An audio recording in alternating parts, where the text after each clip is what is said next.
ძალიან მიგვეს, როდესაც ჩვენი დღევანდელი მთავრობა აი ამ საკითხზე სერიოზულად არ ფიქრობს. თორე ისე გაკვირით ხან ვინ იტყვის და ხან ვინ იტყვის.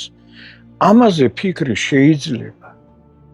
და უნდა იფიქრო, იმიტომ თუ ის არ აგაქვს, შენ არ ახარ ნორმალური ქვეყანა.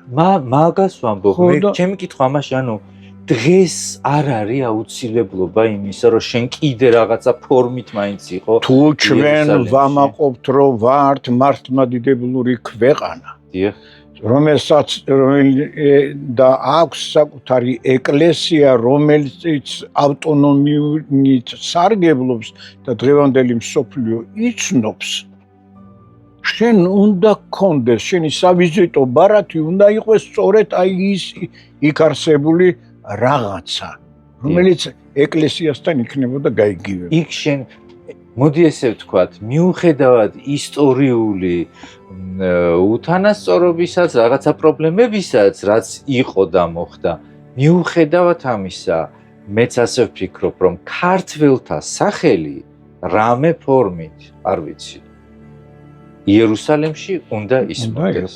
ამას არ უნდა იცით დიდი მსჯელობა არ ჭირდება. ჩვენ ახლა იმ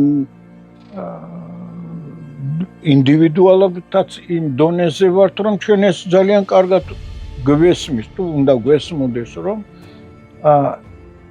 ეს ქალაქი ინარჩუნებს თავის მნიშვნელობას. კი, ეს იყო ჩემი შეკითხვის. კი, აი ახლა უყურეთ, იმ დღეს რომელიღაცა დოკუმენტში იყო ის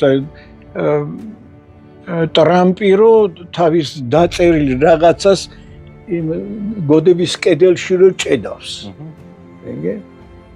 ეს შესაძლებელი იმას არ წამდეს, მაგრამ იძულებული ამას ანგარიში უნდა გაუწიოს. იმიტომ რომ სოფლიოს ჯერავს. თორე შენ ახლა ინდივიდუალურად შეიძლება ათეისტი იყო, მაგრამ მე არ ვიცი ახლა თუ ვინმე ყოფილა როდისმე იერუსალიმში ქვეყნის ლიდერი, რომელიც იქ არ მისვლა. მოდი ასე ვთქვათ. შენ თუ გინდა ვინმე საჩვენ, რომ ამ ქვეყნად ხარ, იქ უნდა არსებობა.